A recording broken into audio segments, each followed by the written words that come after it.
So hello everyone, welcome to our YouTube channel target with Mukesh और मैं हूं मुकेश कुमार। मेरे प्यारे बच्चों, आज की इस वीडियो में हम बात करने वाले हैं कि जो कक्षा 10 का इंग्लिश है उसमें जो लेसन नंबर फर्स्ट है यानी कि पोइट्री का, जिसको हम कविता बोलते हैं, उसका जो लेसन नंबर फर्स्ट है जिसका नाम है डस्ट ऑफ स्नो। ये सारे पार्ट हम इसमें कवर करने वाले हैं। ये जो वीडियो है मेरे बच्चों वो बिल्कुल फ्री है ना। और ऐसे पोइट्री का जो भी लेसन होगा वो सारे लेसन हम धीरे धीरे आपको कवर करवाते रहेंगे। आज हमने पहला लेसन लिया हुआ है और पहले लेसन पर हम आज फोकस करेंगे और आज हम बताएंगे आपको इस वीडियो में क्या एग्जाम में इससे कैसे क्वेश्चन आते हैं, कैसे आपको लिखना है। ये सारी बातें हम आपको सिखाने वाले हैं। चलिए इस वीडियो को हम स्टार्ट करते हैं और आपको समझाते हैं। देखिए, ये है मेरे बच्चों पोएट्री, है ना। पोएट्री का जो पहला लेसन है जिसका नाम है dust of snow. Dust of snow का मतलब ये होता है बर्फ के छोटे छोटे टुकड़े। ठीक, मेरे प्यारे बच्चों, पहले हम ना आपको एक स्टोरी सुना देते हैं इसके बारे में, अब इसको बताते हैं। देखिए, यहाँ पर जो कवि हैं, जो है कवि का नाम क्या है मेरे बच्चों, तो इसका नाम जो है रॉबर्ट फ्रॉस्ट है। यहाँ पर आप देख रहे होंगे इसके राइटर हैं रॉबर्ट फ्रॉस्ट, जिन्होंने इस कविता को लिखा है। इस कविता में इन्होंने बहुत सारी बातें को समझाया है कि कैसे जो प्रकृति होती है वो हमसे कनेक्ट होती है, कैसे जुड़ी होती है। ये सारी बातें इन्होंने बताई हुई है और जो है कवि इस कविता में आपको ये समझाना चाहते हैं मेरे बच्चों कि जीवन में जो छोटी छोटी घटनाएं होती हैं उससे हम अपने जीवन में काफ़ी कुछ बदलाव कर सकते हैं। छोटी छोटी चीज़ें मिलकर हमारे जीवन में काफ़ी बड़ी बदलाव लाती हैं, ऐसा इन्होंने बताया हुआ है इस कविता में। ठीक, देखिए यहाँ पर जो है दो चीज़ों का डिस्कशन होता है मेरे बच्चों। एक होता है कौवा और एक होता है हमारा धतूरे का पेड़। ठीक, जिसको बोलते हैं हेमलॉक ट्री। तो जो कवि है हमारे कवि साहब हैं यानी कि रॉबर्ट फ्रॉस्ट, ये जो यहाँ पर जो है जा रहे होते हैं। ठीक, ये सब बताया नहीं गया है कि कभी जा रहा है या कभी पेड़ के नीचे बैठा है, लेकिन हम ऐसा मानते हैं बच्चों कि जो कवि है ना वो एक पेड़ से गुजर रहा होता है ना, या बैठा हुआ है, आप जो भी समझ सकते हैं। क्योंकि कविता में साफ नहीं दर्शाया गया है कि कवि जो है पेड़ के नीचे बैठा है या जो है पेड़ से होके गुजर रहा है। तो हम ऐसा मान के चलते हैं कि वो पेड़ के नीचे रुका हुआ है, ठीक, ठहरा हुआ है। देखिए, ये जो कवि है हमारे रॉबर्ट फ्रॉस्ट जी, वो एक पेड़ के नीचे ठहरे हुए हैं जिसका नाम होता है हेमलॉक ट्री। हेमलॉक ट्री मेरे बच्चों एक धतूरे का पेड़ होता है जो कि काफी जहरीला माना जाता है। ठीक, और देखिए ये जो कौवा है, कौवा देखिए क्रो का मतलब होता है, आप जानते हैं ये है क्रो, क्रो का मतलब होता है कौवा। और ये है हेमलॉक ट्री, हेमलॉक ट्री का मतलब होता है धतूरे का पेड़। ये दोनों जो है अशुभ माने जाते हैं। आप देखिए कौवा को देखे होंगे, अगर कहीं पर देखिए आपके घर वगैरह में तो देखेंगे छत पर, तो जब बोलता है तो उसको सब भगा देते हैं। क्यों? क्योंकि उसको अशुभ माना जाता है। ऐसे जो कौवा है हमारा वो, और ये जो हेमलॉक ट्री है धतूरे का पेड़, ये मेरे बच्चों अशुभ माना जाता है। लेकिन यहाँ पर ये दोनों अशुभ है यानी कि नकारात्मक है, लेकिन कवि के जीवन में इसने एक सकारात्मक विचार पैदा किया है। ठीक, बड़ी ही अच्छी बात है मेरे बच्चों कि निगेटिव चीज से हम पॉजिटिव बना सकते हैं उसको। यानी कि अगर कोई चीज हमारे जीवन में निगेटिव हो रही है तो उसको अगर हम प्रकृति के नज़र से देखें तो हमारे जीवन में जो है कुछ ना कुछ बदलाव लेके आती है, यानी कि पॉजिटिव विचार आपको बनाती है। ठीक, देखिए तो जो कवि है ना वो धतूरे के पेड़ के नीचे ठहरे हुए हैं और ये जो कौवा है ना, उस धतूरे के पेड़ को हिलाता है तो कवि के जो है सर पर जो है ना बर्फ के छोटे छोटे टुकड़े जो है गिरते हैं मेरे बच्चों। और जब गिरते हैं तो जो कवि का जो हर्ट है यानी कि दिल है ना, वो बदल जाता है, उनका मूड ही बदल जाता है। और कवि कहते हैं कि आज का जो हमारा जीवन था या आज का जो हमारा दिन था वो मुझे लगता था कि खराब था, लेकिन ऐसा नहीं, आज जो है हमारे साथ कुछ अच्छा हो गया है। ठीक, चलिए पढ़ते पढ़ते आपको समझाते हैं बच्चों। ठीक, देखिए लिखा हुआ है ना द बे ये क्रो। देखिए बे का मतलब होता है ना, बे का मतलब वैसे रास्ता होता है, लेकिन आप यहाँ पर बे का मतलब तरीका समझेंगे। ठीक, द बे ये क्रो, क्रो का मतलब होता है कौवा। देखिए लिखा हुआ है सूक डाउन आनमी, सूक का मतलब होता है मेरे बच्चों हिलाना। ठीक, सूक का मतलब होता है हिलाना। ठीक, और डाउन का मतलब होता है नीचे, डाउन का मतलब होता है नीचे, अवान माने पर, और मी का मतलब आप समझते हैं मेरे। यानी कि जो कौवा है मेरे बच्चों वो जो है ना धतूरे के पेड़ को हिला रहा है। ठीक, और देखिए the dust of snow, dust of snow का मतलब होता है बर्फ के छोटे छोटे टुकड़े। ठीक, देखिए फ्रॉम, ये फ्रॉम का मतलब होता है से। हेमलॉक ट्री, हेमलॉक ट्री का मतलब होता है मेरे बच्चों धतूरे का पेड़। देखिए धतूरे का पेड़, देखिए जो धतूरे का पेड़ होता है वो जहरीला होता है, इसको विषैला माना जाता है। ठीक, तो हेमलॉक ट्री का मतलब होता है धतूरे का पेड़। Hemlock tree is a poisonous tree. मतलब ये है मेरे बच्चों की जो हेमलॉक ट्री है वो एक जहरीले का पेड़ है, ये ऐसा आप समझ सकते हैं। देखिए, तो देखिए जो कौवा है वो जो है धतूरे के पेड़ को हिला रहा है और उस पर जो बर्फ के छोटे छोटे टुकड़े हैं वो कवि के जो है सर पर गिर रहे हैं। यानी कि जब कवि जो है पेड़ के नीचे ठहरा हुआ है, तो जब कौवा उसको हिलाता है पेड़ की टहनी को, तो उसपे से जो बर्फ के छोटे छोटे टुकड़े हैं वो उनके सर पर गिरते हैं। आइए देखते हैं आगे क्या होता है। देखिए लिखा हुआ है has given my heart. Heart का मतलब होता है दिल, या आप मेरे बच्चों इसको हृदय बोल सकते हैं, है ना। ये चेंज चेंज का मतलब होता है बदलाव। कोई चीज है ना, बदलाव, या आप इसको परिवर्तन कह सकते हैं। चेंज का मतलब होता है बदलाव। और देखिए ऑफ का मतलब होता है के, और मूड का मतलब होता है मनोदशा। मनोदशा। तो क्या होता है कि ये जब ऐसा होता है कवि के साथ में, तो जो कवि का दिल है, ठीक, वो जो है इस ये बात को कवि का दिल जो है छू लेता है। जब ये कौवा जो है धतूरे के पेड़ से बर्फ के टुकड़ों को गिराता है, तो जब ये कवि ने देखा तो उनका जो है हृदय से दिल, या हृदय मतलब भर गया उनका, इस तरीके से आप समझ सकते हैं। और उनका जो मनोदशा है, मनोदशा नहीं कि कवि का जो मूड है वो बिल्कुल चेंज हो जाता है, बिल्कुल बदल जाता है। जैसे कभी कभी आपका भी मूड बदल जाता होगा, है ना। जब कभी बरसात होती है और आप सोचते हैं कि आज इतनी बारिश हो कि स्कूल ना जाना पड़े, तो उस कंडीशन में आप देखते होंगे जब बारिश खत्म हो जाती है ना, तो आपको स्कूल जाना पड़ता है तो आपको कितना दिक्कत होता है। यानी कि आपने मूड बनाया था कि हम पढ़ने नहीं जाएंगे, लेकिन बरसात जैसे निकलती है तो फिर बस्ता लेके जाना पड़ता है आपको। वैसे ही कवि का यहाँ पर कुछ हालात है कि कवि का जो मूड है, यानी कि मनोदशा, ये बिल्कुल बदल गया है। क्यों बदल गया है? क्योंकि जो कौवा है ना, जब उसके सिर पर कवि के बर्फ के छोटे छोटे टुकड़े गिरते हैं, तो जो कवि है उसको देखता है ना, तो उसका दिल जो है भर आता है अंदर से, नहीं, और उसका मन ही बदल जाता है। ठीक, आइए देखते हैं। लिखा हुआ है एंड सेव सम पार्ट। सम का मतलब होता है कुछ, और पार्ट का मतलब होता है भाग, या आप इसको हिस्सा बोल सकते हैं। पार्ट का मतलब हिस्सा होता है या भाग बोल सकते हैं। सम का मतलब होता है कुछ, और सेव का मतलब तो आप समझते ही हैं, बचाना। यानी कि ऐसा ये कहा जाता है मेरे बच्चों कि जो कवि का शेष दिन था, यानी कि जो पूरा दिन में से जो आधा दिन था या शेष दिन था, वो कवि का बच जाता है और काफी अच्छा हो जाता है। ठीक, देखिए लिखा हुआ है ऑफ ये डे। ऑफ ये डे का मतलब एक दिन का। I had rude. रूड का मतलब होता है पछतावा। कवि को इस बात का कोई पछतावा नहीं होता है कि उसका जो दिन है वो बेकार चला गया है। ठीक, देखिए मेरे बच्चों ये थी स्टोरी। आइए एक बार दोबारा इसको रिवाइज करते हैं। देखिए जो कवि है वो धतूरे के पेड़ के नीचे ठहरे हुए हैं, है ना। तो जो कौवा है वो जो है धतूरे के पेड़ पर है और उसको हिला रहा है। तो होता क्या है, जो बर्फ के छोटे छोटे टुकड़े हैं वो कवि के सिर पर जो है गिरते हैं। तो जब कवि के सिर पर गिरते हैं तो कवि इस बात को देखता है, तो उसका जो मन है वो बहुत ही प्रसन्न हो जाता है, वो अंदर से गदगद हो जाता है। ठीक, फिर देखिए लिखा हुआ ए चेंज ऑफ मूड, और उसका जो मूड है वो बिल्कुल ही बदल जाता है। ठीक, फिर होता क्या है कि जो कवि का पूरा दिन है मेरे बच्चों, उसमें से जो आधा दिन है उसको लगता है कि आज का दिन हमारा बहुत ही अच्छा गया, उसको उस दिन से कोई पछतावा ही नहीं होता है। मेरे प्यारे बच्चों, इस जो है कविता में कवि आपको कुछ संदेश देना चाहता है। वो क्या संदेश देना चाहता है कि जीवन में जो छोटी छोटी चीजें हैं वो आखिर में कभी ना कभी, या जीवन में छोटी छोटी, है ना, बदलाव हमारे जीवन में बड़ा बदलाव लेकर आती है। यही आपको ये बताना चाहता है कि अगर कोई चीज है जैसे कि निगेटिव है, जैसे कि यहाँ पर जो कौवा है और जो धतूरे का पेड़ है, ये दोनों अशुभ माने जाते हैं, लेकिन हमारे जीवन में ये एक पॉजिटिव विचार लेकर आते हैं।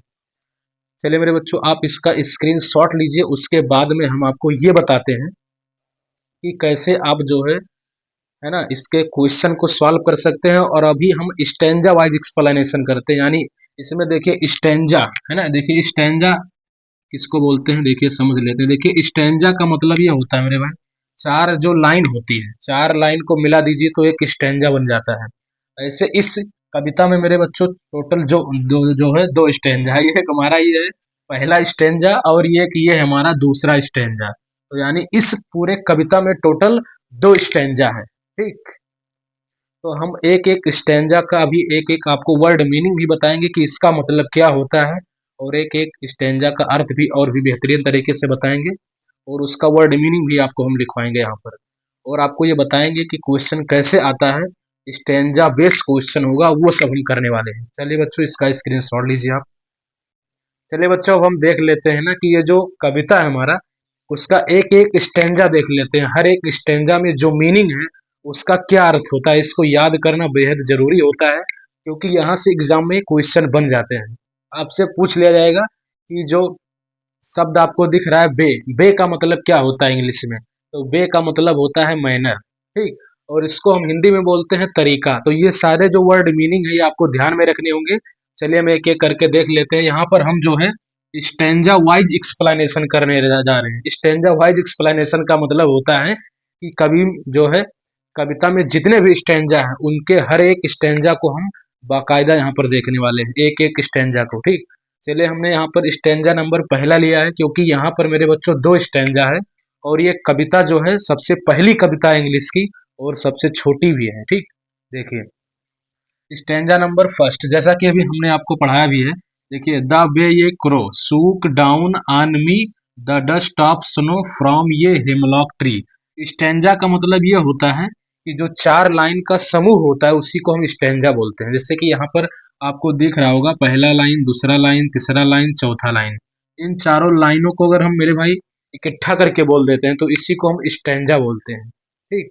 मुझे लगता है कि आपने समझ लिया होगा कि स्टेंजा क्या होता है। तो यहाँ पर हम स्टेंजा नंबर फर्स्ट को लेते हैं। देखिए, स्टेंजा नंबर फर्स्ट में जो भी वर्ड मीनिंग यूज हुआ है उसका आपको अर्थ भी ध्यान में रखना है। देखिए, सबसे पहले बच्चों यहाँ पर हमने लिखा हुआ है वर्ड, है ना। इधर हम समझेंगे इंग्लिश में इसका मीनिंग क्या होता है, और इधर हम आपको बताने जा रहे हैं कि हिंदी में इसका मीनिंग क्या होता है। एक एक अक्षर का आपको मीनिंग बता रहे हैं। देखिए देखिए, वैसे तो बे का मतलब आप समझते होंगे कि बे का मतलब रास्ता होता है, लेकिन मेरे बच्चों बे का मतलब यहाँ आपको रास्ता नहीं समझना है। देखिए, बे का मतलब होता है मैनर, और इन दोनों का मतलब होता है तरीका, ठीक। देखिए, जैसे लिखा हुआ है सूक, सूक कहें या आप इसी को सेक कह सकते हैं। इसका जो वर्ड है सूक, इसका इंग्लिश में मीनिंग होता है सेक, और इसका हिंदी में मीनिंग होता है हिलाना। जैसे कि कौवा जो है पेड़ पर बैठा हुआ था, तो पेड़ के टहनी को हिला रहा था, तो वहां पर जो बर्फ के छोटे छोटे टुकड़े थे वो कवि के सर पर गिर रहे थे, ठीक।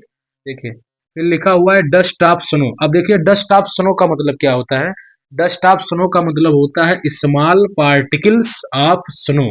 स्मॉल पार्टिकल्स ऑफ स्नो का मतलब ये होता है बर्फ के छोटे छोटे टुकड़े, है ना। बर्फ के जो छोटे छोटे टुकड़े होते हैं उसको हम बोलते हैं स्मॉल पार्टिकल ऑफ स्नो। देखिए, वैसे आप जानते होंगे ना कि डस्ट का मतलब धूल होता है केवल, लेकिन यहाँ पर लिखा हुआ है मेरे बच्चों डस्ट ऑफ स्नो, तो इसका मतलब ये होगा कि बर्फ के छोटे छोटे टुकड़े। ये आपको समझना है। देखिए, डस्ट ऑफ स्नो, अगर इंग्लिश में आपसे कहीं भी क्वेश्चन पूछ लिया जाए कि डस्ट ऑफ स्नो का मतलब क्या है, ऑप्शन में आपको दिया जाएगा बहुत सारे ऑप्शन, तो आपको देखना होगा कि स्मॉल पार्टिकल ऑफ स्नो कहाँ लिखा है, बस वही सही हो जाएगा। अभी हम इसके क्वेश्चन को भी करने वाले हैं, सबसे पहले इसको निपटा देते हैं। देखिए, स्मॉल पार्टिकल ऑफ स्नो का मतलब होता है बर्फ के छोटे छोटे टुकड़े, ठीक। आइए बच्चों देखें, इसका लास्ट देखते हैं। देखिए, हेमलॉक ट्री। देखिए, हेमलॉक ट्री का मतलब होता है, अभी मैंने आपको बताया हुआ है, हेमलॉक ट्री का मतलब होता है धतूरे का पेड़, ठीक। आपने देखा होगा ना, धतूरे का अगर पेड़ देखा होगा तो आप उसमें देखेंगे कि जो उसमें छोटे छोटे फूल लगे होते हैं, अगर आप उनको जो है सूंघेंगे ना तो उसमें आपको कोई सुगंध नहीं मिलेगा, ठीक है ना। उसमें कोई सुगंध नहीं होता है ना। देखिए, जो हेमलॉक ट्री होता है उसको बोलते हैं धतूरे का पेड़, ये जो कि अशुभ माना जाता है। और इसको इंग्लिश में क्या इसका मतलब होता है, ये poisonous tree, poisonous tree with white flowers. देखिए, व्हाइट का मतलब क्या होता है, व्हाइट का मतलब होता है सफेद, और फ्लावर्स का मतलब होता है फूल। यानी कि जो हेमलॉक ट्री होता है, यानी कि हमारा जो धतूरे का पेड़ होता है बच्चों, है ना, वो एक जहरीला पेड़ होता है ना। और उस पर जो है छोटे छोटे छोटे छोटे उज्जर उज्जर, है ना, या सफेद सफेद बर्फ के आपको, है ना, सॉरी बर्फ कह रहे हैं यार, है ना। ये poisonous tree with white flowers का मतलब होता है छोटे छोटे फूल आपको दिख रहे होंगे जो कि सफेद सफेद होंगे। उसको जब आप, है ना, देखेंगे तो उसमें कोई सुगंध नहीं पाया जाता है, वो एक जहरीला होता है। तो यहाँ पर हमने लिख भी दिया होगा एक जहरीला पेड़ जिसमें छोटे छोटे सफेद फूल होते हैं। जब आपको कभी भी धतूरे का पेड़ देखने को मिलेगा कहीं पर, तो आप देखेंगे कि उसमें जो है छोटे छोटे छोटे छोटे सफेद फूल होते लगे होते हैं उसमें, है ना। चलिए मेरे बच्चों, आप जो है इसका स्क्रीनशॉट ले सकते हैं, उसके बाद हम स्टैंजा नंबर 2 का एक्सप्लेनेशन आपको करवाते हैं, ठीक। चलिए बच्चों, समझते हैं इसका जो सेकंड स्टैंजा है, यानी कि स्टैंजा नंबर 2, इसको समझते हैं एक बार। देखिए लिखा हुआ है, हैज गिवन माई हर्ट, ये चेंज ऑफ मूड। देखिए लिखा हुआ है, हैज गिवन माई हर्ट, ये दृश्य देखकर जो है कवि का दिल या हृदय भर आता है ना। देखिए लिखा हुआ, ये चेंज ऑफ मूड, मूड का मतलब होता है मनोदशा, और कवि का जो विचार है या जो कवि की मनोदशा है या मूड है वो बदल जाती है, ठीक। देखिए, and saved some part of ये डे आई हैड, देखिए आई हैड यहाँ पर रूइड लिखा होगा, देखिए आई हैड रूइड यहाँ लिख देते हैं। देखिए है ना, लिखा हुआ and saved some part of ये डे आई हैड रूइड, और कभी कहता है कि जो हमारा शेष दिन बचा हुआ था, है ना, उसके बारे में हमको कोई पछतावा नहीं है, ये जो हमारा दिन था वो बहुत अच्छा ही चला गया आज का दिन, ठीक। ये चीज कवि को देख कर जो है बड़ा ही अच्छा लगा, है ना। जीवन में कभी कभी जो प्रकृति होती है उसकी हर एक चीज खूबसूरत लगने लगती है ना।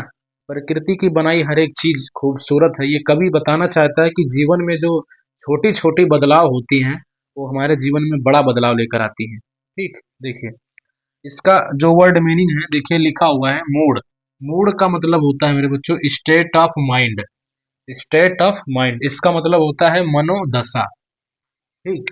देखिए लिखा हुआ है रूइड, रूइड का मतलब होता है हेल्ड इन रिग्रेट, है ना।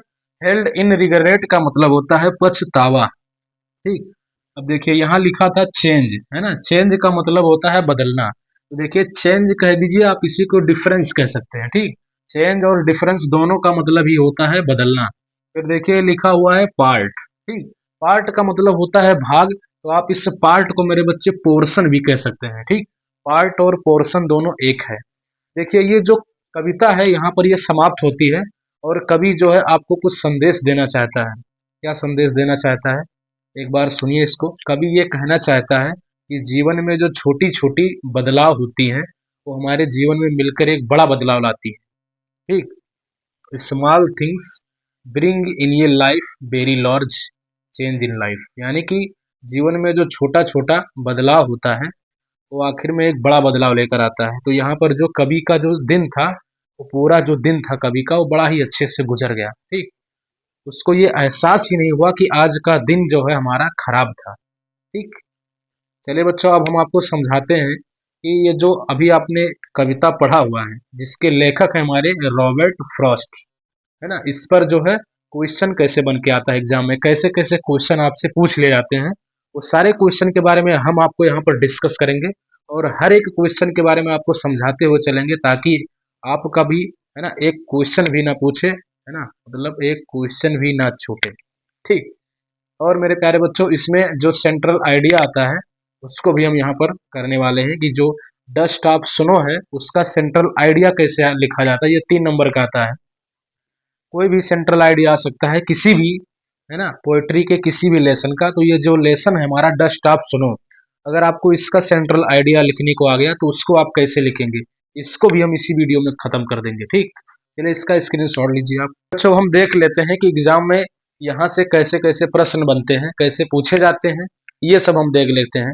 एक्सट्रैक्ट बेस्ड क्वेश्चन, यानी कि आपको जो है ना कविता का स्टैंजा दे दिया जाएगा और कहेगा इसको पढ़िए बाबू, और इसके जो प्रश्न है उसको सॉल्व करके आपको बताना है कि ये जो है इनमें से कौन सा सही है। चलिए देखते हैं इसके क्वेश्चन को। देखिए लिखा हुआ है extract based question, extract based question का मतलब ये होता है कि आपको कविता का कोई स्टैंजा दे दिया जाएगा और उससे संबंधित कुछ सवाल आपसे पूछे जाएंगे, उसी सवालों का आपको जवाब देना होता है, बस यही होता है। देखिए लिखा हुआ है, चलिए क्वेश्चन को एक बार पढ़ते हैं बच्चों और आपको समझाते हैं हमें कि क्वेश्चन। देखिए लिखा हुआ है नोट, है ना, देखिए लिखा हुआ है read the stanzas given below and answer the question that follow, यानी ये कहना चाहता है, देखिए रीड का मतलब होता है पढ़ो। अब भाई क्या पढ़ोगे, स्टेंजा को पढ़ोगे। देखिए लिखा हुआ है रीड द स्टेंजाज, यानी कि ये जो स्टैंजा आपको दिया गया है, इसी स्टैंजा को बच्चों पढ़ना है। इसके कहने का मतलब ये है, देखिए गिवन, गिवन माने दिया हुआ है, गिवन का अर्थ होता है दिया है। बिलो का मतलब होता है नीचे। देखिए यहाँ पर नीचे आपको ये दिख रहा होगा स्टैंजा, इसी को आपको ये कह रहा है कि इसको आप पढ़िए। ठीक, देखिए read the stanzas given below, नीचे जो स्टैंजा दिया गया है उसको पढ़िए। ठीक है भाई, हम पढ़ते हैं। देखिए लिखा हुआ है एंड आंसर, एंड का मतलब होता है और आंसर का मतलब होता है उत्तर, है ना। दो, क्वेश्चन का मतलब होता है प्रश्नों का। दैट फॉलो का मतलब उसके नीचे जो क्वेश्चन दिया गया है उसको फॉलो करते हुए उसका आपको जवाब देना है। समझ में आया ना आपको। देखिए इसके कहने का मतलब यह है कि ये जो नीचे आपको स्टैंजा दिया गया है उस स्टैंजा को आप पढ़िए, है ना, और इसके नीचे जो क्वेश्चन दिया गया है उसको आप फॉलो करते रहिए और उसका आंसर देते रहिए। चलिए मेरे बच्चों, इसको फॉलो करते रहते हैं और इसका आंसर भी देते रहते हैं। देखिए लिखा हुआ है इसका जो सबसे पहला वाला क्वेश्चन है, देखिए ध्यान से एक बात देखते रहिएगा, है ना। देखिए लिखा हुआ है who composed the above lines, above का मतलब होता है ऊपर। ठीक, तो कंपोज्ड का मतलब होता है लिया गया है, कंपोज्ड का मतलब लिया गया है। देखिए ये जो कंपोज्ड आपको दिख रहा है ना, इसका मतलब होता है लिया गया है, लिया गया है, इसका मतलब ये होता है। एबव का मतलब होता है ऊपर और लाइंस का मतलब आप समझते हैं, लाइंस। ठीक, देखिए ये पूछना चाहता है कि ये जो ऊपर आपको ये लाइन दिख रहा है, यानी ये चार लाइन, ये कहाँ से लिया गया है। तो देखिए ऑप्शन ये में कह रहा है ना। देखिए कंपोज्ड का मतलब लिया गया है, या आप ऐसा समझ सकते हैं मेरे बच्चों कि ये जो है इस लाइंस को किसने लिखा है। ठीक, अब देखिए ये जो कविता है वो कहाँ से लिया गया है, तो आप जानते हैं कि ये डस्ट ऑफ स्नो से लिया गया है और इसके लेखक हैं रॉबर्ट फ्रॉस्ट, है ना। तो ये आपसे जानना चाहता है कि ये जो कविता है हमारा वो लिया कहाँ से गया है, यानी कि डस्ट ऑफ स्नो से लिया गया है, जिसके लेखक हमारे हैं रॉबर्ट फ्रॉस्ट जी। देखिए ऑप्शन में आपको दिख रहा है ना, ऑप्शन दिख रहा है ये जॉन बर्लिन। ठीक, जॉन बरीमैन, जो कि बिल्कुल गलत है। देखिए यहाँ पर दिख रहा है ऑप्शन बी, है ना, लिखा हुआ है कैरिलोन वेल्स, ये भी बिल्कुल गलत है। ठीक, देखिए ऑप्शन सी में लिखा हुआ है लेस्ली नॉर्सिस। क्या ये जो कविता है ना, इसके लेखक लेस्ली नॉर्सिस है क्या? नहीं, बिल्कुल ये भी गलत बात है। फिर देखिए डी नंबर आपको लास्ट में दिख रहा होगा रॉबर्ट फ्रॉस्ट। जी बिल्कुल, यही हमारा सही हो जाएगा। तो इस पर मेरे बच्चों आपको टिक लगा देना है। ठीक, ऐसे आपको सॉल्व करते रहना है। आइए हम इसका जो है क्वेश्चन नंबर 2 आपको समझाते हैं। देखिए क्वेश्चन नंबर 2 आप देख रहे होंगे। देखिए लिखा हुआ है ये डस्ट ऑफ स्नो, ये डस्ट ऑफ स्नो का मतलब होता है बर्फ के छोटे छोटे टुकड़े। ठीक, बर्फ के जो छोटे छोटे टुकड़े हैं उसी को हम बोलते हैं बच्चों डस्ट ऑफ स्नो, है ना। देखिए dust of snow was, was माने था, ड्रॉप्ड मतलब, ड्रॉप का मतलब होता है गिराया गया, ड्रॉप्ड का मतलब क्या होता है, गिराया गया। बाई माने द्वारा, बाई का मतलब होता है द्वारा, यानी कि ये आपसे पूछना ये चाहता है कि जो बर्फ के छोटे छोटे टुकड़े हैं वो जो है किसके द्वारा गिराए गए थे, किसके द्वारा गिराए गए थे, तो कौवे के द्वारा गिराए गए थे, है ना। देखिए लिखा हुआ है ऑप्शन ये में लिखा हुआ है ये क्लाउड, क्लाउड का मतलब होता है बच्चों बादल। क्या बर्फ के जो छोटे छोटे टुकड़े थे उनको बादल ने गिराया था क्या? बिल्कुल नहीं, तो ये गलत हो जाएगा। देखिए फिर लिखा हुआ है ये क्रो, ये क्रो का मतलब एक कौवा, जो कि बिल्कुल सही है। आप जानते हैं कि जो बर्फ का छोटा सा टुकड़ा था, छोटा छोटा टुकड़ा, उसको कौवे ने गिराया था, और कहाँ पर गिराया था, तो कवि के सर पर। ठीक, तो देखिए यहाँ पर ये क्रो हमारा सही हो जाएगा। बाकी आगे हमको चेक करने की जरूरत नहीं है। देखिए ये लिखा हुआ ये मंकी, ये मंकी का मतलब होता है एक बंदर। क्या जो है बर्फ के टुकड़े को एक बंदर ने गिराया था क्या? बिल्कुल गलत बात है। फिर देखिए ये लिखा हुआ है ये स्क्वायरल, स्क्वायरल का मतलब होता है बच्चों गिलहरी। क्या बर्फ के जो छोटे छोटे टुकड़े थे उसको, है ना, गिलहरी ने जो है कवि के सर पर गिराया था क्या? नहीं गिराया था, ये तो गलत बात है। अब देखिए बच्चों यहाँ पर हमको जो है ना सही बात पता चल जाती है, तो हमको आगे चेक करना नहीं होता है ना, बस मैंने आपको समझाने के लिए ऐसा कर दिया है कि आप ऐसा छाट के आप बता सकते हैं। ठीक, देखिए क्वेश्चन नंबर 3 आप देखिए लिखा हुआ है who who was sitting in the tree, है ना। देखिए हु का मतलब होता है कौन, ठीक, और वाज माने था, या वाज का मतलब होता है बच्चों था, है ना। सिटिंग का मतलब होता है बैठा, इन माने में, और ट्री का मतलब होता है पेड़। यानी ये आपसे जानना चाहता है बच्चों कि पेड़ पर कौन बैठा था, है ना। पेड़ पर कौन बैठा था, तो आपको पता है बच्चों पेड़ पर कौवा बैठा था, है ना। देखिए ये ऑप्शन में दिख रहा है ये कुक्कू, कुक्कू का मतलब होता है एक कोयल। क्या पेड़ पर एक कोयल बैठा था क्या? नहीं, तो ये बिल्कुल गलत हो जाएगा। देखिए लिखा हुआ है ये स्पैरो, है ना। स्पैरो का मतलब होता है मेरे बच्चों क्या, गौरैया। ठीक, क्या जो है पेड़ पर एक गौरैया बैठा था क्या? बिल्कुल नहीं। देखिए ये लिखा हुआ है ये पॉइजन, पॉइजन का मतलब होता है कबूतर, तो ये भी बिल्कुल गलत है बच्चों। देखिए लिखा हुआ है ये क्रो, एक कौवा, ये सही हो जाएगा। ठीक, क्योंकि पेड़ पर एक कौवा बैठा था, और वही जो कौवा था वो जो है पेड़ को जो है हिला रहा था, और हिला रहा था तो क्या हो रहा था, बर्फ के जो छोटे छोटे टुकड़े थे वो कवि के सर पर गिर रहे थे, है ना, आपको याद होगा। आइए बच्चों आगे देखते हैं। देखिए लिखा हुआ है ना क्वेश्चन नंबर 4। ठीक, where was the poet standing. Where का मतलब होता है कहाँ, वाज मतलब था, पोएट मतलब कवि, स्टैंडिंग का मतलब होता है खड़ा। यानी ये आपसे पूछना चाहता है बच्चों कि कवि कहाँ खड़ा था, है ना। तो देखिए कवि कहाँ खड़ा था, तो देखिए ये लिखा हुआ है अंडर ये हेमलॉक ट्री। अंडर का मतलब होता है नीचे, अंडर का मतलब होता है नीचे। ठीक, और ये हेमलॉक ट्री का मतलब होता है धतूरे का पेड़। तो देखिए बच्चों जो कवि था ना वो धतूरे के पेड़ के नीचे खड़ा था, ये बात सही है, तो इस पर हम टिक लगा देंगे। और देखिए ये सब गलत है, लिखा हुआ है अंडर ये बनियान ट्री। बनियान का मतलब होता है बच्चों बरगद, है ना। बरगद के पेड़ के नीचे कभी थोड़ी ना खड़ा था, तो ये वैसे ही गलत हो जाता है। देखिए लिखा हुआ अंडर ये नीम ट्री।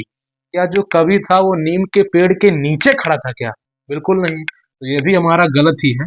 फिर देखिए लिखा हुआ अंडर ये पीपल ट्री। पीपल का मतलब होता है कि जो कवि था वो हमारा क्या, पीपल के पेड़ के नीचे खड़ा था क्या? नहीं, तो ये गलत है। देखिए बच्चों मैंने सही जो है खोज लिया है, तो जो गलत था उसको हमको खोजने की जरूरत ही नहीं है, क्योंकि हम जो यहाँ पर आपको समझाना चाहते थे कि यहाँ पर ये जो हमारा सही हो जाएगा अंडर ये हिमलॉक ट्री, और ये सब जो है हमारे गलत हो जाएंगे। ठीक, आप एक इसका स्क्रीनशॉट लीजिए, अभी और भी क्वेश्चन है इस पर बेस्ड, वो हम धीरे धीरे करवाते हैं। चलिए बच्चों और देख लेते हैं, जो दो क्वेश्चन बच रहा है हमारा, क्वेश्चन नंबर 5 और क्वेश्चन नंबर 6। देखिए लिखा हुआ है क्वेश्चन नंबर 5, ध्यान से देखिए लिखा हुआ है ना, what is what is the dust of snow. यानी ये आपसे जानना चाहता बच्चों कि डस्ट ऑफ स्नो क्या है। तो आप जानते हैं कि जो डस्ट ऑफ स्नो है ना, वो जो है छोटा छोटा बर्फ का जो टुकड़ा होता है उसी को हम डस्ट ऑफ स्नो बोलते हैं।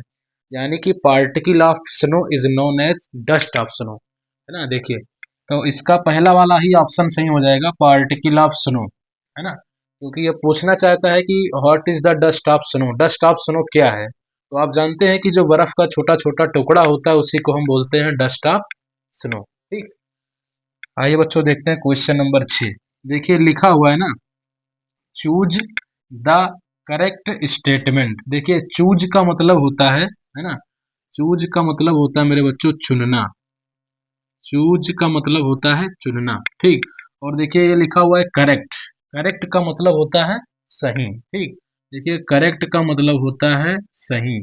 और देखिए ये लिखा हुआ स्टेटमेंट, स्टेटमेंट का मतलब होता है कथन। कथन का मतलब ये होता है कि कोई भी बात अगर आप कह दें तो वो एक स्टेटमेंट है बच्चों। ठीक, जैसे मैंने कह दिया कि सूरज है ना पूर्व में उगता है, तो ये एक स्टेटमेंट है। ठीक, देखिए तो स्टेटमेंट का मतलब ये होता है कोई भी बात आप कह दें तो वो एक स्टेटमेंट ही है। तो इसका कहना है कि चूज द करेक्ट स्टेटमेंट, यानी कि आपको जो है ना इनमें से जो सही कथन है उसको चुनना है कि आखिर में सही कौन सा है। ठीक, देखिए पढ़ते हैं इसको। देखिए लिखा हुआ है बच्चों पहला वाला, hemlock is a tree with sweet. Sweet का मतलब होता है मीठा, है ना। हेल्दी, हेल्दी का मतलब होता है स्वस्थ, और फ्रूट्स का मतलब होता है फल, है ना। ये कहना चाहता है ना बच्चों कि जो धतूरे का पेड़ था, है ना, वो जो है आपके लिए जो स्वस्थ स्वस्थ, है ना, कहने का मतलब ये है कि जो स्वस्थ स्वस्थ फल है, क्या वो ऐसा पेड़ था कि अगर आप जो है हिमलॉक ट्री यानी धतूरे के पेड़ पर कोई एक ऐसा फल लगा हुआ है जिसको आप खा लें तो आपका स्वास्थ्य जो है सही हो जाएगा। तो मेरे भाई, है ना, ऐसा मत कीजिएगा। हेमलॉक ट्री जो धतूरे का पेड़ होता है वो एक जहरीला पेड़ होता है, इस पर कभी फल नहीं उगते हैं। ठीक, तो ये बिल्कुल गलत बात है, ये हमको गुमराह कर रहा है ना। ऑप्शन ये बिल्कुल गलत है, क्योंकि जो हेमलॉक या जो धतूरे का पेड़ है उस पर कभी भी मीठे मीठे फल नहीं उगते हैं। ठीक, उस पर तो आप समझ सकते हैं कि जहर उगते हैं मेरे भाई। तो ये बिल्कुल गलत है। देखिए, और आपने पढ़ा भी होगा है कविता में कि कहीं पर आपको मीठे मीठे फल का जिक्र नहीं किया गया है कि जो है धतूरे के पेड़ पर मीठा मीठा फल लगा हुआ है कि आप उसको खा लें तो आप मस्त हो जाए, है ना। देखिए मेरे भाई, आगे देखते हैं। देखिए लिखा हुआ ऑप्शन नंबर बी। देखिए लिखा हुआ hemlock is a tree with non furniture making. देखिए, इसका कहना यह है कि जो हेमलॉक है, हेमलॉक का मतलब धतूरे का पेड़, विथ माने साथ, है ना, नॉन का मतलब जाना जाता है, फर्नीचर का मतलब होता है जैसे कोई लकड़ी का सामान वगैरह बनाता है तो उसको फर्नीचर बोलते हैं, और मेकिंग का मतलब होता है बनाना। क्या मेरे बच्चों, जो धतूरे का पेड़ है उससे आप कोई फर्नीचर बना सकते हैं क्या? फर्नीचर का मतलब है कुर्सी, मेज, ये सब। ऐसी बात कहाँ की गई है? हमने हमने किया ही नहीं है। आप जानते हैं कि धतूरे का जो पेड़ होता है उस पर छोटे छोटे, है ना, सफेद फूल लगे होते हैं जिसमें कोई सुगंध ही नहीं होता है, जो कि एक जहरीला होता है और एक अशुभ माना जाता है। ठीक, तो ये भी बिल्कुल गलत बात है। देखिए इसका जो है ऑप्शन नंबर सी देखते हैं बच्चों। देखिए लिखा हुआ है ना हेमलॉक, हेमलॉक इज ये पॉइजनस ट्री। पॉइजनस का मतलब होता है जहरीला, ये मैंने आपको बताया भी है, जहरीला, जहरीला पेड़। ठीक, यानी ये ऑप्शन सी ये कहना चाहता है कि जो धतूरे का पेड़ है ना, वो एक जहरीला पेड़ है। बिल्कुल सही बात है ना। Hemlock is a poisonous tree. मेरे बच्चों, मैंने अभी जो है ना आपको जो बताया था क्वेश्चन में, है ना, कि बताया था कि ये वर्ड मीनिंग आप याद की लीजिएगा, है ना, तो वही ये पूछना चाहता है कि जो हेमलॉक का या जो धतूरे का पेड़ है ना, वो एक जो है जहरीले पेड़ के समान है। तो ये बिल्कुल सही हो जाएगा हमारा ऑप्शन नंबर सी, बिल्कुल राइट हो जाएगा। अब देखिए मेरे बच्चों, राइट हमको मिल गया तो हम आगे चेक करें या ना करें कोई बात नहीं है, वो बेकार ही है, क्योंकि हमने जो है पता कर लिया है कि इसमें सही क्या है। ये पूछना क्या चाहता था आपसे? देखिए, पूछना चाहता था कि चूज, चूज का मतलब होता है चुनिए। ठीक, करेक्ट का मतलब होता है सही, स्टेटमेंट का मतलब होता है कथन। आपको जो ना, है ना, सही कथन इसमें चुनना था, जो कि हमने चुन लिया, तो सवाल फिनिश हो गया। अब मेरे बच्चों, इसका आप स्क्रीन शॉट ले सकते हैं ना, और उसके बाद में हम, अभी ये मत समझिएगा कि ये खत्म हो गया है ना। अभी जो स्टेंजा नंबर 2 है उस पर बेस हम क्वेश्चन करने वाले हैं, उसके बाद इसका सेंट्रल आइडिया भी करवाएंगे आपको। तो इसका स्टेंजा नंबर 2 देख लेते हैं और देखते हैं कि इस पर क्या क्या प्रश्न पूछे जाते हैं। ठीक, देखिए ध्यान से देखिएगा। अभी तक हम जो है स्टेंजा नंबर पहला पर जो भी आधारित प्रश्न था उसको हम कर रहे थे। अब हम जो इस कविता का स्टेंजा नंबर 2 है उस पर बेस जो प्रश्न है उसको करने वाले हैं। देखिए लिखा हुआ है वही बात, read the stanza given below and the answer the question follow. मतलब ये कहना चाहता है कि ये जो स्टेंजा नीचे दिया गया है उसको आप पढ़िए और इसके नीचे कुछ सवाल है उसको, है ना, फॉलो करते हुए उसका आंसर दीजिए। तो बिल्कुल देंगे आप। देखिए लिखा हुआ है मेरे भाई, हैज ये गिवन माई हार्ट, है ना, ये change of mood and saved some part of ये डे आई हैड रूइड। यानी कि कभी ये कहना चाहता है ना कि जो है आपको समझा ही दिया गया है ना, कि कभी ये कहता है कि जब, है ना, कौवे ने धतूरे के पेड़ को हिलाया तो कवि के सर पर जो है डस्ट ऑफ स्नो, यानी कि बर्फ के छोटे छोटे टुकड़े उनके सर पर गिरते हैं तो उनकी जो मनोदशा होती है, यानी उनकी जो मूड होती है कवि की, बदल जाती है। और कहते हैं कि वो जो दृश्य हमने देखा उसको देख कर हमारा जो हृदय था वो भर आया, है ना, उसने मेरे दिल को छू लिया, एंड उसने जो है हमारा मूड ही बदल दिया, मतलब पूरा उनकी मनोदशा जो है बदल गई थी। और and saved some part of ये डे, और जो हमारे दिन का जो आधा हिस्सा था, है ना, जिसको हम ये नहीं समझते थे कि ये दिन हमारा बेकार चला जाएगा, वो दिन हमारे लिए आज अच्छा हो गया। ठीक, लिखा हुआ है आई हैड रूइड, जो कि मैं पछतावा करता था कि हमारा ये दिन बेकार हो जाएगा। आज का जो शेष दिन है, वो आज जो बचा हुआ दिन है वो हमारा आज बहुत अच्छा चला गया है। ठीक, देखिए यही कहना है कवि का। देखिए क्वेश्चन करते हैं बच्चों, देखिए लिखा हुआ है ना। क्वेश्चन फर्स्ट है हमारा, who has composed the above lines. ये आपसे ये जानना चाहता है कि ये जो लाइन है ना, वो कहाँ से लिया गया है या इसके लेखक कौन है। ठीक, तो आप जानते हैं बच्चों कि इसके लेखक है हमारे रॉबर्ट फ्रॉस्ट। रॉबर्ट फ्रॉस्ट, यानी कि बी नंबर दिख रहा है आपको, बी पर टिक कर देना है। चलिए देखते हैं क्वेश्चन नंबर 2। देखिए लिखा हुआ है द पोएट वाज इन ये। पोएट का मतलब होता है कवि, वाज माने था, इन माने में, है ना, और ये माने एक। देखिए मेरे बच्चों, जो कवि था ना, वो शुरू शुरू में एकदम स्टार्ट में उसका जो मूड था वो जो है दुखी था। बाद में उसका मूड जो है अच्छा हो गया था, है ना। देखिए, तो ये कह रहा था प्लीजेंट मूड। प्लीजेंट मूड का मतलब होता है वो सुहावना था उसका मूड, ऐसा तो है नहीं। शुरू शुरू में जो उसका मूड था बच्चों ना, वो सैड था। सैड का मतलब उसका मन जो है दुखी था। द पोएट वाज इन ये, यानी कि जो कवि था, है ना, शुरू शुरू में उसका जो मन था, है ना, वो बहुत ही दुखी था। बाद में उसका जो मन हुआ है ना, बाद में वो जाकर उसका मन सही हो गया था हमारा, है ना। जब ये कौवे ने जो है धतूरे के पेड़ को हिलाया और कवि के सिर पर जो है बर्फ के छोटे छोटे टुकड़े गिरे, तो बाद में उनकी मनोदशा बदल गई थी। लेकिन पहले जो कवि का मूड था वो तो दुखी ही था, बाद में ऐसा हुआ था। तो सैड मूड, यानी कि दुखी मनोदशा में थे सबसे पहले कवि। देखिए क्वेश्चन नंबर 3 देखते हैं। देखिए लिखा हुआ है what has the poet saved. ये कहना चाहता है कि कवि ने क्या बचाया था। ठीक, देखिए बच्चों, लिखा हुआ है some part of the day. कवि के, है ना, कवि का जो दिन था उसका कुछ हिस्सा कवि ने बचाया हुआ था। Some part of the day, है ना, आधा दिन उनका बर्बाद ही हो चुका था। आधा दिन जो बचा हुआ था कवि का, है ना, वो बचा हुआ था। और उसी, है ना, बचे हुए समय में ये घटना हो जाती है और कवि का मन जो है बिल्कुल बदल जाता है। और कवि कहते हैं ये जो आधा समय था हमारा, उसको हम समझते थे कि ये बर्बाद हो जाएगा आज का दिन, वो हमारे लिए बहुत ही अच्छा हो गया। ठीक, तो यानी आपको लिखना है मेरे बच्चों some part of the day, यानी कि उनके दिन का कुछ हिस्सा कवि के पास बचा हुआ था। देखिए ये गुमराह करने के लिए लिखा हुआ है सम मनी। सम मनी का मतलब कुछ धन, जो कि गलत है। ये सब गलत है बच्चों, जो सही है आप उस पर फोकस कीजिए। देखिए क्वेश्चन नंबर 4 देखते हैं। देखिए लिखा हुआ what was the effect of the fall of the dust of snow on the poet. यानी कि देखिए व्हाट का मतलब क्या, वाज माने था, इफेक्ट माने प्रभाव पड़ा, है ना, ऑफ माने का, और फॉल माने गिरा, द डस्ट ऑफ स्नो माने बर्फ का टुकड़ा, ऑन द पोएट का मतलब होता है कवि के ऊपर। ये कहना चाहता है मेरे बच्चों कि जब बर्फ का जो टुकड़ा हुआ है ना, कवि के सर पर गिरा, तो उन पर जो है क्या प्रभाव पड़ा। तो आप जानते हैं कि उनका जो मूड है वो बदल गया था। तो यानी कि देखिए लिखा हुआ है ये चेंज ऑफ मूड, है ना, उनका जो मूड था वो बदल गया, चेंज हिज मूड।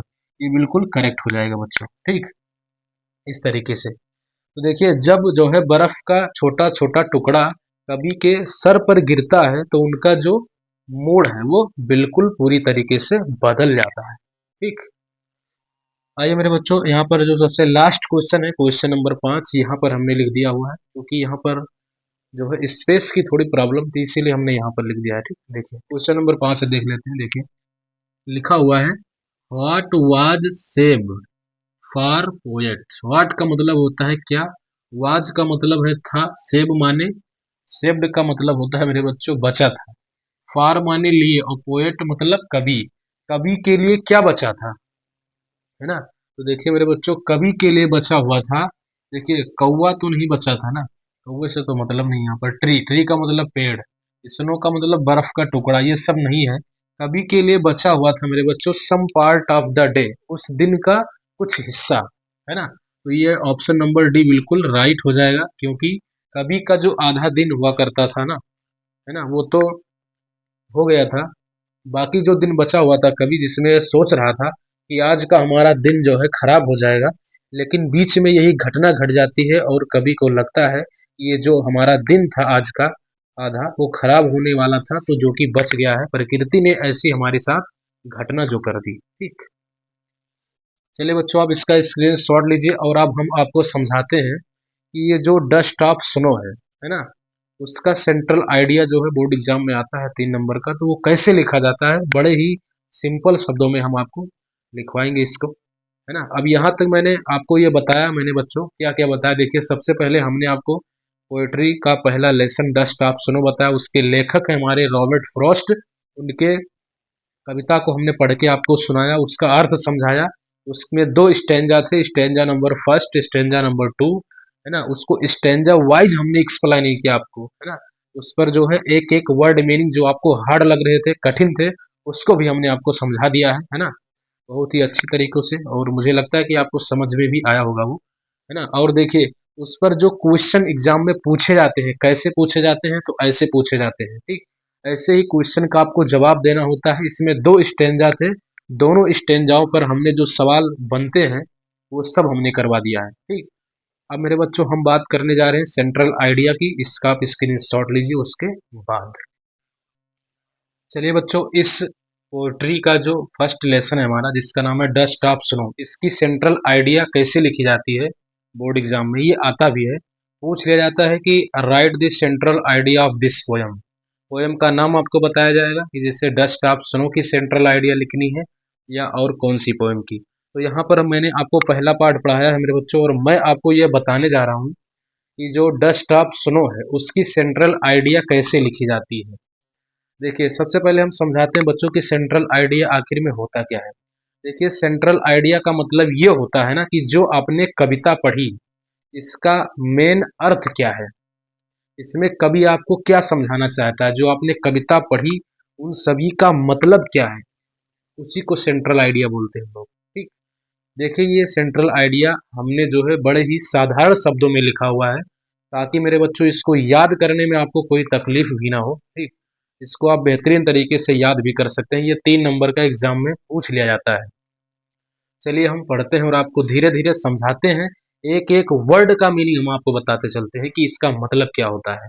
चलिए बच्चों, देखिए लिखा हुआ है ना सेंट्रल आइडिया, इसका हम बताने जा रहे हैं आपको डस्ट ऑफ स्नो का। डस्ट ऑफ स्नो का मतलब बर्फ के छोटे छोटे टुकड़े, ठीक। देखिए, पढ़ते हैं एक बार। देखिए, लिखा हुआ है the poem dust of snow. The poem का मतलब होता है कविता, डस्ट ऑफ स्नो, है ना। टेल्स अस, है ना, that small things can bring big change in our life. देखिए, ये जो कविता है ना डस्ट ऑफ स्नो, टेल्स माने बताती है, अस माने हमको, दैट मतलब कि, स्मॉल का मतलब होता है छोटी छोटी, थिंग्स मतलब वस्तुएं, आप यहाँ पर घटनाएं समझ सकते हैं बच्चों। कैन का मतलब होता है सकता, ब्रिंग माने ला, है ना। ब्रिंग और बिग का मतलब होता है बड़ा, चेंज का मतलब बदलाव, इन का मतलब होता है में, आवर का मतलब होता है हमारे, लाइफ का मतलब होता है जीवन में। यानी ये लाइन आपको ये बताना चाहता है, यानी कि ये कविता है ना, ये कविता आपको ये बताना चाहता है कि हमारे जीवन में, है ना, छोटी छोटी जो घटनाएं हैं वो एक बड़ा बदलाव ला सकती हैं। जैसे कवि के जीवन में ये बदलाव उसने लाया, है ना, कि धतूरे के पेड़ पर कौवा बैठा था, उस कौवे ने जो है ना, बर्फ के टुकड़े को गिराया सर के ऊपर कवि के, और उनका मन बदल गया, है ना। उनका दिन जो है उनको अच्छा लगने लगा, जो कि वो सोचते थे कि आज का दिन हमारा बर्बाद हो जाएगा, है ना।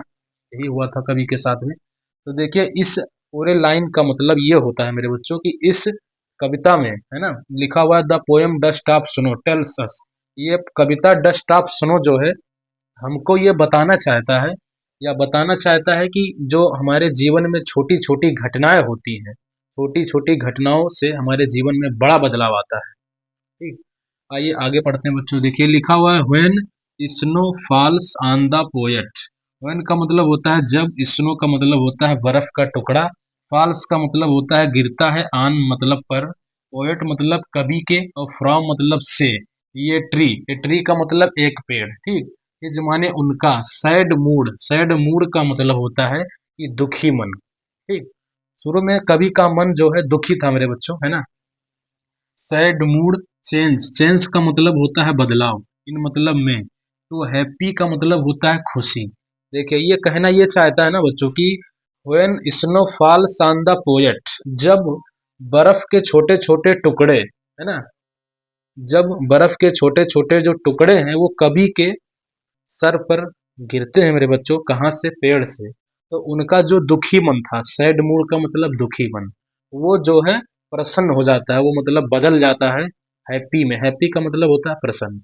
यानी कि जब बर्फ के छोटे छोटे टुकड़े कभी के सर के ऊपर गिरते हैं तो जो मन उनका दुखी था, दुखी ना रहकर प्रसन्न हो जाता है। ये बताना चाहता है आपको कि जब बर्फ के छोटे छोटे टुकड़े कभी के सर के ऊपर गिरते हैं तो जो उनका मन पहले दुखी होता था, दुखी हुआ करता था, आज उनका जो मन है, जब बर्फ के छोटे छोटे टुकड़े उनके सर पर गिरे तो उनका मन जो है बदल गया और वे मेरे बच्चों प्रसन्न हो गए। ठीक, इसका मतलब ये है। देखिए लिखा हुआ है इस दिस सोज। दिस का मतलब यह, सोज का मतलब होता है दिखाता है, दैट का मतलब की, नेचर का मतलब होता है प्रकृति। सॉरी बच्चों, देखिए दिस का मतलब यह, सोज का मतलब दिखाता है, दैट मतलब की, और नेचर का मतलब होता है प्रकृति। हैज तो एक हेल्पिंग वर्ड है मेरे बच्चों। पावर का मतलब होता है शक्ति। टू मेक का मतलब बनाती है, अस माने हम, है ना, हमको। या फील माने, देखिए फील का मतलब होता है महसूस करना। बेटर का मतलब होता है सबसे अच्छा। यानी ये कहना ये चाहता है मेरे बच्चों कि प्रकृति के मन में भी, है ना, प्रकृति के अंदर भी एक ऐसी शक्ति होती है जिस जो हमको बेहतर बनाती है। ठीक, प्रकृति के मन में भी ऐसा शक्ति होता है जो हमको बेहतर से बेहतर बनाने का प्रयास करती है या बेहतर बनाती है। ठीक, देखिए आपको ये बात नहीं समझ में आया होगा, दोबारा समझाते हैं। देखिए लिखा हुआ है this shows that nature has the power.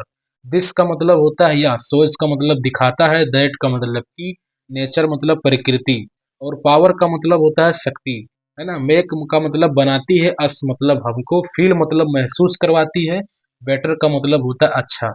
यानी ये कहना चाहता है कि प्रकृति के मन में भी एक ऐसी शक्ति होती है जो हमको बेहतर बनाता है। यानी कि प्रकृति में भी कुछ ऐसी घटनाएं होती है मेरे बच्चों जिसको हमारे साथ अगर वो घटित हो जाती है तो हमारा जीवन जो है बेहतर हो जाता है।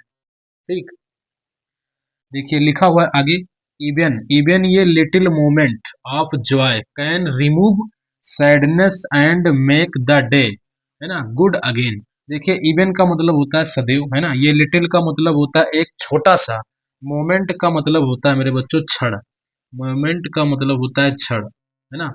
और देखिए जॉय का मतलब आप समझते हैं आनंद, है ना।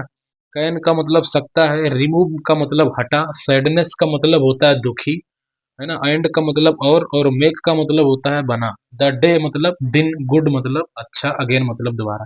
यानी कहने का मतलब ये है मेरे भाई कि जीवन में, है ना, छोटा सा मोमेंट या छोटा सा पल, कोई भी अगर हमारे जीवन में कोई छोटी सी घटनाएं होती हैं, है ना, तो वो हमारे जीवन से जो दुख होता है ना, उसको हटा देता है और हमारा जो जीवन है उसको अच्छा बना देता है। यानी कहने का मतलब ये है कि जीवन में जो छोटी छोटी घटनाएं होती हैं, है ना, अगर प्रकृति की द्वारा जो कोई घटना होती है हमारे जीवन में कोई भी, है ना, छोटी मोटी थोड़े से क्षण के लिए, तो वो हमारे उस समय के लिए जो दुख होता है वो हमारे दुख को हर लेती है और हमारा जो दिन होता है वो अच्छा बन जाता है। ठीक, देखिए मेरे बच्चों यहाँ पर जो कवि है ना वो आपको ये संदेश देना चाहता है कि जीवन में, है ना, छोटी छोटी बदलाव से या छोटी छोटी घटनाओं से हमारे जीवन में बड़ा बदलाव आता है।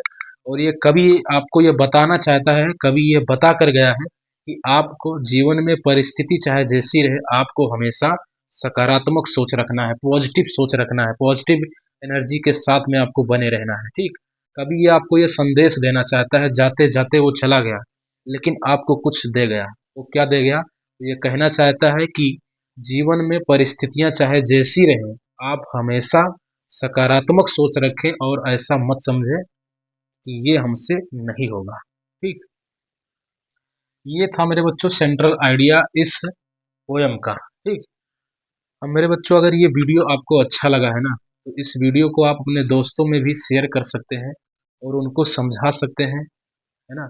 यहाँ आपको जो है डेली बाय डेली आपको हम जो है इंग्लिश का ये फ्री जो है एजुकेशन देते रहेंगे, है ना। ये बिल्कुल फ्री है मेरे भाई।